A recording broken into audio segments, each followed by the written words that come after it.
Pick partners with intelligence, energy, and integrity. You can't compromise on any of these three. You need someone smart or they'll head in the wrong direction and you're not going to end up in the right place. You need someone high energy because the world is full of smart, lazy people. We all know people in our life who are smart but can't get out of bed or lift a finger. And we also know people who are very high energy but not that smart. So they work hard but they're sort of running in the wrong direction. And smart is not a pejorative. It's not meant to say someone is smart or someone else is stupid, but it's more that everyone is smart in different things. So depending on what you want to do well, you have to find someone who's smart at that thing. A lot of times people are unmotivated for a specific thing, but they are motivated for other things. So for example, someone might be unmotivated to go to a job and sit in an office, but they might be motivated to go paint, right? Well, in that case, they should be a painter. They should be putting art up on the internet, trying to figure out how to build a career out of that, rather than wearing a collar around their neck and going to a dreary job. And then high integrity is the most important, because otherwise, if you got the other two, what you have is a smart and hardworking crook who's eventually going to cheat on you. So you'll have to figure out if the person is high integrity. The way you do that is through signals, and signals are what they do, not what they say. It's all the non-verbal stuff that they do when they think nobody's looking. Motivation has to come intrinsically. So concerning the energy, Sam Altman said one of the most important things for delegation is to delegate to people who are good at the thing that you want them to do. When I was younger, I used to try and talk people into things. I had this idea that you could sell someone into doing something, but you can't. You can't keep them motivated. You can't get them inspired infinitely. If you're trying to keep someone motivated for the long term, that motivation has to come intrinsically.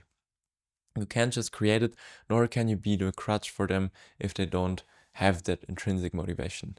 So you have to make sure people are high energy and want to do what you want to do them and what you want to work with them on together. So integrity is what someone does despite what they say they do. Reading signals is very, very important. Signals are what people do despite what they say. So it's important to pay attention to subtle signals. We all know that socially, if someone treats a waiter or waitress in a restaurant badly, then it's only a matter of time until they treat you badly. If somebody screws over an enemy and is vindicative toward them, well, it's only a matter of time before they redefine you from friend to enemy and you feel their wrath. So angry, outraged, vindicative, short-term thinking people are essentially that way in many interactions in real life. People are oddly consistent. That's one of the things you learn about them. So you want to find long-term people. You want to find people who seem irrationally ethical. Self-esteem is your reputation that you have with yourself. You'll always know. So, good people, moral people, ethical people, easy to work with people, reliable people tend to have very high self-esteem because they have very good reputations with themselves and they understand that. It's not ego. Self-esteem and ego are different things, because ego can be undeserved. But with self-esteem, at least, you feel like you lived up to your internal moral code of ethics.